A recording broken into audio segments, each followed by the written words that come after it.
আওয়ামী লীগের মুখে গণতন্ত্র শুনতে হয়, আওয়ামী লীগের মুখে মানবাধিকার শুনতে হয়, তখন এটা অত্যন্ত হাস্যকর একটা ব্যাপার হয়ে দাঁড়ায়। যখন চৌধুরী আলমকে গুম করেছিল, যখন ইলিয়াস আলীকে গুম করেছিল, যখন সুমনকে গুম করেছিল এবং তাদের মতো বহু লোককে গুম করেছিল, তখন মানবাধিকার কোথায় ছিল? হেলিকপ্টার দিয়ে ছোট ছোট বাচ্চাদেরকে গুলি করে হত্যা করেছিল জুলাই অগস্ট মাসে, তখন মানবাধিকার কোথায় ছিল? তো সুতরাং এগুলো তো হাস্যকর ব্যাপার। তো এগুলো আমরা পরিষ্কারভাবে বলতে চাই যে বাংলাদেশের জনগণ দল মত ধর্ম বর্ণ নির্বিশেষে ইউনাইটেড আছে।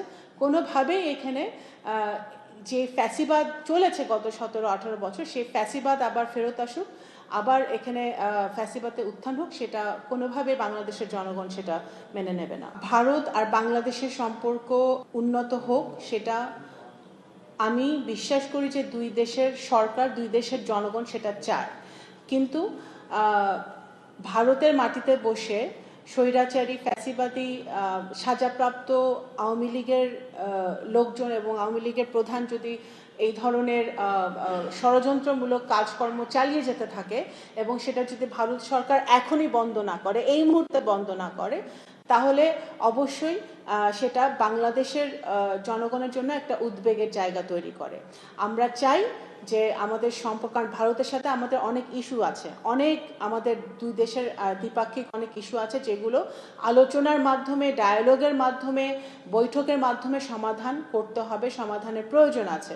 সুতরাং অবশ্যই আমরা বসতে চাই, আমরা আলোচনা করতে চাই এবং সেইটাই সিদ্ধান্তটা ভারতকে এখন নিতে হবে যে তারা এই স্বৈরাচারী ফ্যাসিবাদী যারা সাজাপ্রাপ্ত তাদের ভারতের মাটিতে তারা প্রথম কথা আশ্রয় নিয়ে আছে এবং তারপরে সেই বক্তব্যগুলো তারা এখনও তারা কন্টিনিউ করতে দিবে কিনা, অ্যালাউ করবে কিনা, সেই সিদ্ধান্তটা ভারতকে নিতে হবে।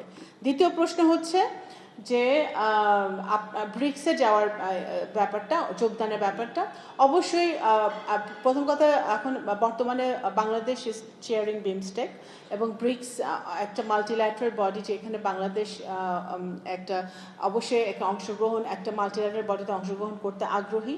সেই হিসেবে মাননীয় প্রধানমন্ত্রী সেটা অংশগ্রহণ করবে কি না সেটা ওনার ব্যস্ততা, ওনার সময় এবং ওনার সময় উনি বলে দিবে এবং সিদ্ধান্তটা ওনার নিতে হবে, যে ওনার শিডিউলের উপর ডিপেন্ড করবে উনি যেতে পারবেন কি পারবেন না। একটা গভর্নমেন্ট টু গভর্নমেন্ট রিলেশন তো বহুমাত্রিক হয়। এখন আমরা যদি এখন খুনি হাসিনা বা তার দোসররা তো চাইবেই যে আমরা ওই জায়গায় আটকে থাকি। তা আমরা তো, বাংলাদেশ তো একটা জায়গায় আটকে থাকতে পারে না। একটা দেশের সাথে একটা দেশের বহুমাত্রিক সম্পর্ক, আমি আগেই বলেছি, কিন্তু তাদের সাথে আমাদের অনেক ডায়ালগ, ভারতের সাথে আমাদের অনেক ডায়ালগ হওয়ার প্রয়োজন, অনেক আলোচনার প্রয়োজন আছে। আমাদের বিভিন্ন ইস্যু আছে, আমাদের এনার্জি নিয়ে আমাদের কোঅপারেশন আছে, আমাদের পানি নিয়ে ওদের সাথে বিরাট ইস্যু আছে, বর্ডার নিয়ে ইস্যু আছে। তো এগুলো তো আলোচনার মাধ্যমে সমাধান করতে হবে। এখানে 24 ঘন্টা 36 ঘন্টার ব্যাপার নয়। এই আলোচনাগুলো চলবে, এই ডায়ালগগুলো চলবে, কিন্তু ওইটাও তো একটা বার্নিং ইস্যু, যেটা জুলাই যোদ্ধাদের কে আহত করে, যেটা জুলাই যোদ্ধাদের পরিবারদেরকে আহত করে, যেটা বাংলাদেশের জনগণের সেন্টিমেন্টকে আঘাত করে, যেটা বাংলাদেশের 17 কোটি গণতন্ত্রকামী মানুষ যারা যুদ্ধ করেছে, প্রাণ দিয়েছে, রক্ত দিয়েছে, তাদেরকে আহত করে। সেই জায়গাটায় ভারতকে আরও বেশি সংবেদনশীল হতে হবে এবং they have to make a very intelligent decision what they want.